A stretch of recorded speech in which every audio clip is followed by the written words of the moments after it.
Hello guys, welcome back to the channel. আশা করি তোমরা সবাই খুব ভালো আছো, আমিও খুব ভালো আছি। তোমরা তো জানোই অনেক দিন হলো আমি কলকাতা শিফট করেছি, তো আমি ব্লগ দিতে পারিনি বহু কারণের জন্য। তো চেষ্টা করলাম অনেক দিন বাদে তোমাদের সাথে ছোট্ট করে একটা ব্লগ শেয়ার করার। অ্যাকচুয়ালি দেখো, আমি শর্টস তো দিতেই থাকি, মিনি ব্লগ দিতেও থাকি, ভালো রেসপন্স পেয়েছি তোমাদের থেকে। আমি জানি না বড় ব্লগ দিলে তোমরা কতটা দেখবে, তাই জাস্ট 4 মিনিটের একটা ব্লগ, 4.5 মিনিট মতন একটা ব্লগ দেওয়ার চেষ্টা করলাম। আমি ডেলি কী করে থাকি। তো এখন আমার ঠাকুমা এসছে আমার কাছে কলকাতাতে, তো ঠাকুমার সাথেই আমার দিন কাটছে। আমি ঠাকুমা আর আমার হাজব্যান্ড থাকি। তো আমাদের যেহেতু 1 BHK ফ্ল্যাট, তো খুব ছোটোর মধ্যেই সব কিছু।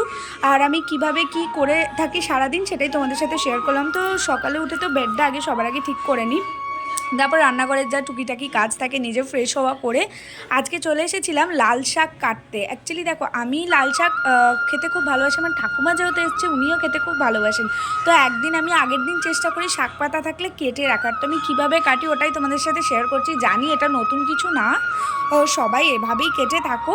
তো ফার্স্টে লাল শাকগুলোকে ওই তোমার ডাটা থেকে আলাদা করে নিই, তারপরে ওই শাকের পাতাগুলো এই যে চপারটা রয়েছে এটাতে করে কেটে নিই। তার ফলে কী হয় দেখো, একদম মিহি মিহি করে কাটা হয়ে যায়। এবার তুমি তোমার ইচ্ছা মতন তুমি ফোড়ন দিয়ে ভেজে নিতে পারো।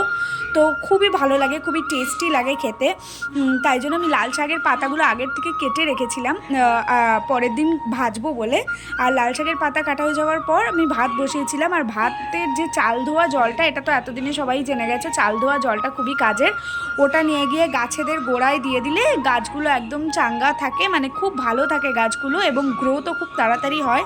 তারপরে আমাদের সোসাইটির ভিতরের কিছু ক্লিপ তোমাদের সাথে শেয়ার করে নিলাম। দেখো, কলকাতা আসার পর লাইফে তো অনেক চেঞ্জেস হয়েছে। আমি ছিলাম বোলপুরে, খুব সুন্দর লাইফ লিড করতাম। হাজব্যান্ডের কাজের জন্য, আমার চাকরির জন্য কলকাতা মুভ করতে হয়েছে ঠিকই। কলকাতা শহরটা খুব যে খারাপ লাগছে তা বলবো না, কিন্তু খুব যে ভালো লাগছে সেটাও বলবো না, কারণ আমি প্রচণ্ড মিস করি আমার বোলপুরে নিজের হাতে সাজানো ফ্ল্যাটটা।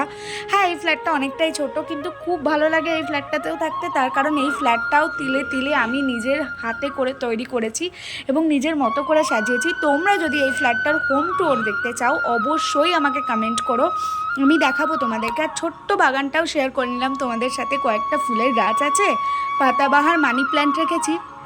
আর একটা দারুণ জিনিস জানো, এই ফ্ল্যাটটার একটা তুলসী গাছ রয়েছে, একটু আগেই তোমরা দেখলে। ওটাতে কেউ ওয়াটারিংও করে না, কিচ্ছু না, নিজের থেকে জাস্ট ফ্ল্যাটের যে ব্যালকনি ধোয়ার যে জলের জায়গাটা ওখান থেকে হয়েছে।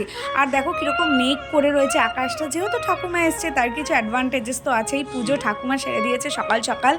আর তারপরে আমি ঘরের কাজগুলো টুকটুক করে করতে করতে চলে এলাম এদিকে। দেখো, আমি একটা মানি প্ল্যান্টের চারা পুঁতেছিলাম, মানে আমি চেষ্টা করছি এটা দিয়ে আরও মানি প্ল্যান্টের স্যাপলিংস তৈরি করার। তো ওই জন্য তোমাদের সাথে শেয়ার করলাম। তারপর চান টান করে দেখো বেডটা দেখিয়ে নিলাম তোমাদের সাথে। আর আমি কিছু ফটো যে রেখেছি, মানে সাজিয়েছি ফটো দিয়ে আমাদের বেডরুমটা, সেটাও তোমাদের সাথে শেয়ার করলাম। তোমরা যদি ফটোর লিঙ্ক চাও, কোথা থেকে আমি কিনেছি বা ডিটেলসটা দেখতে চাও, অবশ্যই কমেন্ট করো, আমি শেয়ার করব।